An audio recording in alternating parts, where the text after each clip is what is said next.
Assalamualaikum warahmatullahi wabarakatuh. Melanjutkan bagian terakhir dari dampak tadabbur Al-Quranil Karim yang merupakan salah satu dari amalan yang sangat dicintai di bulan Ramadan, yaitu tadarusul Quranul Karim. Kita akan membicarakan buah yang ketiga atau faedah yang ketiga dari tadabbur Al-Quran. Yang pertama, kita jelaskan bahawa faedah pertama yang didapat oleh orang yang benar-benar mentadabburi ayat-ayat Allah, bukan hanya sekedar membacanya, adalah munculnya riqqatul qalbi, kelembutan hati. Bisa dalam bentuk hati bergetar ketika mendengarkan bacaan, kemudian bertambah keimanan. Itu adalah dampak secara batin. Sedangkan dampak secara lahir, kelembutan hati itu bisa berakibat tumpahnya air mata, mencairnya kebekuan mata selama ini yang mungkin jarang menangis. Tapi ketika ayat-ayat Allah ditadabburi, bukan hanya sekedar dibaca sepintas lalu, banyak orang yang menangis ketika membaca peringatan demi peringatan itu. Itu yang pertama. Yang kedua, malam kemarin kita berbicara tentang dampak tadabbur adalah munculnya khudu', ketundukan kepada tuntutan Allah, tuntunan Allah di dalam Al-Quran. Nah, yang terakhir malam ini adalah buah dari tadabbur ayat-ayat Allah adalah as-sibat, keteguhan di atas yang hak dan istiqamah di atas kebenaran yang dibawa oleh Al-Quran, yaitu Al-Islam, syariat Islam. Jadi buah yang ketiga dari tadabbur adalah as-sibatu alal haqqi, teguh di atas kebenaran, di atas risalah yang dibawa oleh Rasulullah Muhammad sallallahu alaihi wasallam, yaitu dinul Islam. Ini kalau orang benar-benar mentadabburi ayat-ayat Allah. Di mana kita temukan bahawa mentadabburi ayat-ayat Allah itu akan menimbulkan sibat, akan menimbulkan keteguhan dan kekokohan. Di antaranya ada dalam surah Al-Furqan ayat yang ke-32.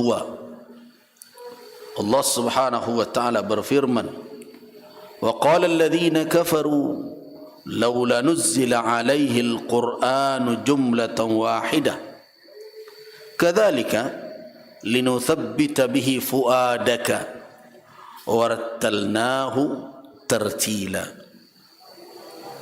Orang-orang kafir berkata, mengapa tidak diturunkan saja Al-Quran sekaligus kepada Muhammad itu? Kadzalika, demikianlah kami jadikan Al-Quran itu turun munajjaman, beransur-ansur. Untuk apa? Linuthabbita bihi fuadak, untuk kami teguhkan dengan Al-Quran itu hatimu. Jadi Al-Quran menimbulkan keteguhan. Warattalnahu tartila, dan kita bacakan kepadamu secara tartil. Nah, Rasulullah sallallahu alaihi wasallam ketika pertama kali menerima wahyu, beliau khawatir tidak bisa menangkap pesan itu, sehingga baru saja Jibril alaihissalam membacakan ayat Al-Quran, Rasulullah sallallahu alaihi wasallam bergegas mengiringinya, membacanya. Apa kata Allah? memberikan petunjuk kepada Rasulullah di dalam surah Al-Qiyamah ayat 16. Apa kata Allah? La tuharrik bihi lisanaka lita'jala bih. Jangan engkau gerakkan lidah engkau Muhammad untuk engkau bergegas menghafalnya. Ya, ketika Jibril membacakan ayat Al-Quran, Rasulullah segera mengiringi, khawatir nanti tertinggal, tidak bisa menguasai. Tapi kata Allah, la tuharrik bihi lisanak. Jangan engkau gerakkan lidahmu wahai Muhammad, lita'jala bih, untuk engkau cepat-cepat menguasai apa yang dibacakan oleh Jibril. Inna alaina jam'ah. Sesungguhnya kamilah yang bertanggungjawab menghimpun ayat itu. Kemana? Menghimpunnya ke dalam dadamu. Wa Qur'ana, dan kami pula yang bertanggung jawab membuatmu pandai membacanya. Jangan tergesa-gesa. Ya tentu sama dengan kita mengajarkan anak-anak, cepat-cepat dia mengiringi di belakang kita. Rasulullah sallallahu alaihi wasallam juga berfikiran begitu pada mulanya. Jibril membacakan ayat, beliau segera mengiringi di belakang. Tapi Allah mengingatkan, la tuharrik bihi lisanak.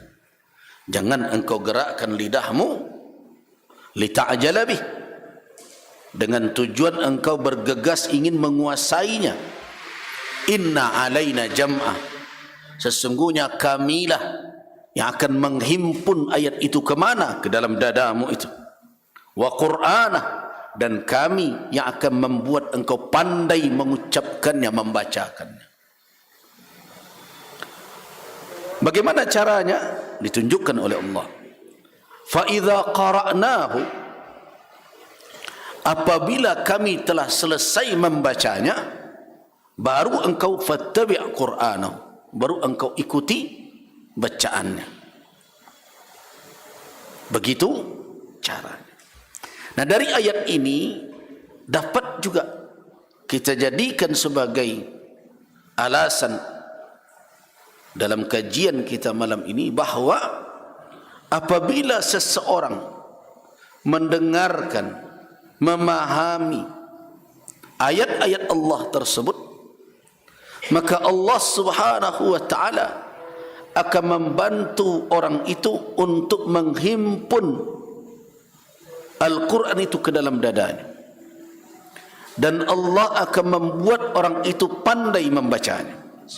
Sebagaimana Rasul, walaupun tentu kita tidak akan sampai pada derajat seperti yang terjadi pada Rasulullah, tetapi Allah Subhanahu wa ta'ala tentu yang akan meneguhkan apa yang terkandung di dalam Al-Quran itu di dalam dada orang yang membacanya, selama dia betul-betul menghadapkan fikiran dan kalbunya kepada apa yang dibacanya itu. Tapi kalau membacanya di pangkalun selesai, ujung lanak sudah, wah itu memang repot itu.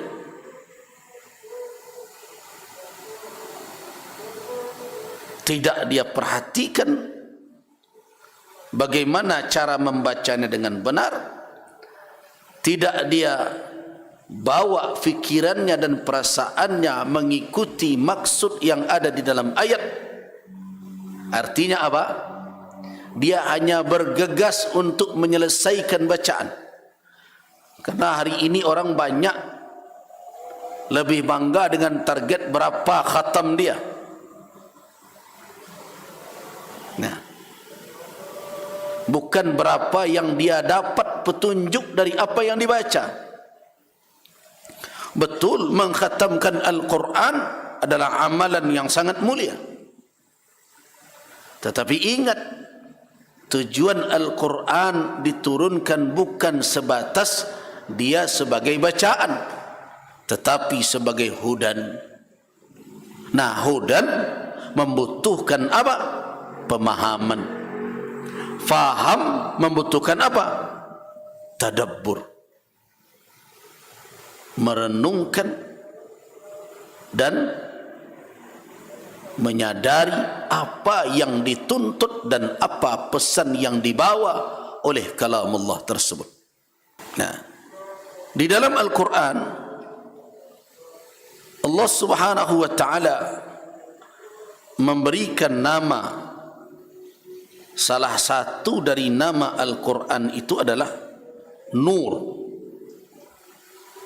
Nah, terdapat di dalam surah An-Nisa ayat 174. Apa kata Allah? Ya ayuhan nas qad ja'akum burhanum min rabbikum wa anzalna ilaikum nuram mubina.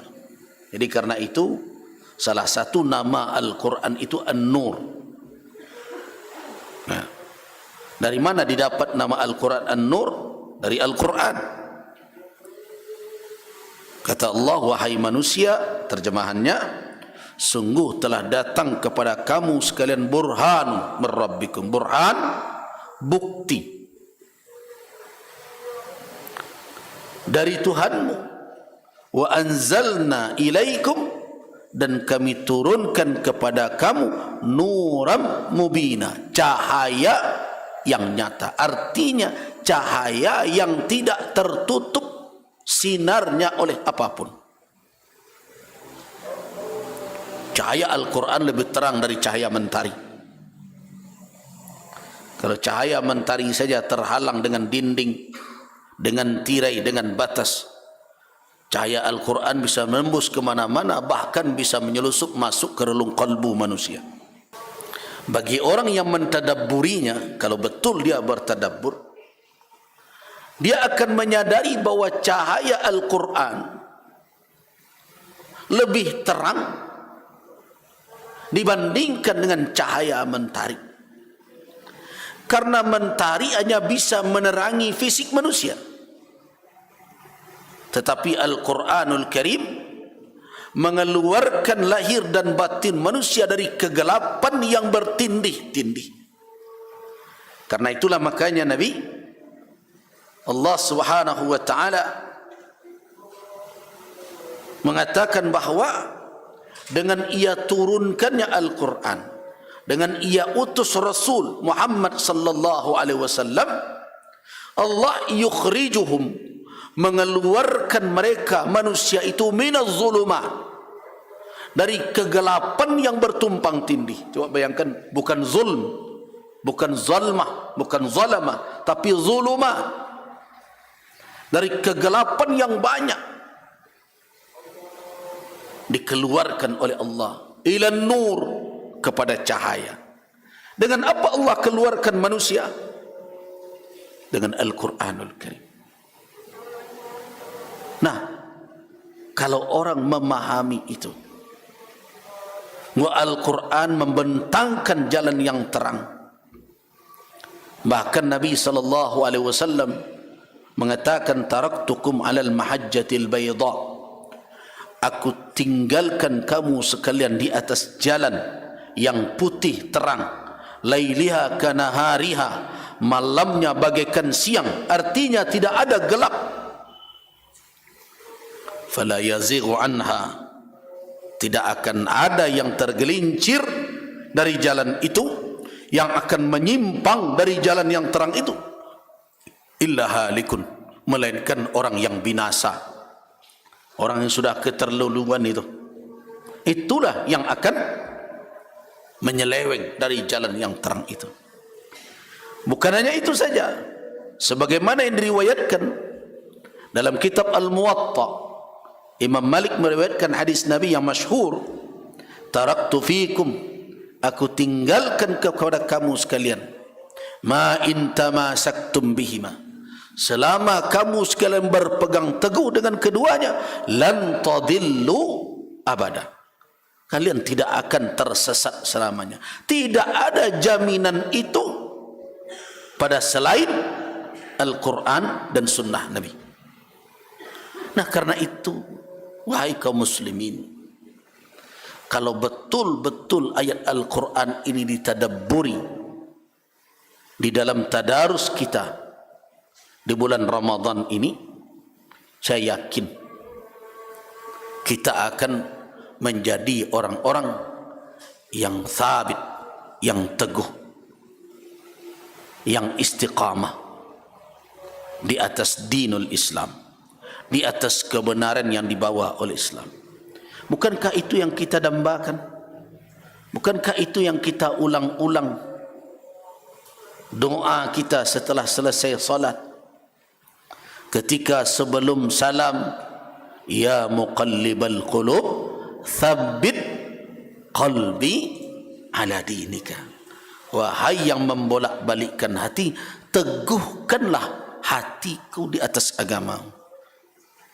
Allah mengijabah doa kita, tetapi juga melihat usaha kita. Apa usaha yang harus kita lakukan kalau kita ingin mendapatkan keteguhan di atas din al-Islam? Adalah tadabbur. Afala yatadabbarunal Qur'ana. Nah, itulah poin ketiga. Kita sudah dapat 3 faedah mentadabburi Al-Quran. Yang pertama, riqqatul qalb, kelembutan hati, bisa dirasakan dalam bentuk hati bergetar, keimanan bertambah, secara zahir air mata bisa tumpah. Yang kedua adalah al-khudu', ketundukan kepada isinya, kepada tuntutannya, kepada keputusannya, kepada hukumnya. Dan yang ketiga, tadabbur akan melahirkan apa? Ats-tsibat 'alal haq, keteguhan di atas yang hak, istiqamah di atas kebenaran yang dibawa oleh ajaran Islam. Billahi taufiq wal hidayah. Wassalamu alaikum warahmatullahi wabarakatuh.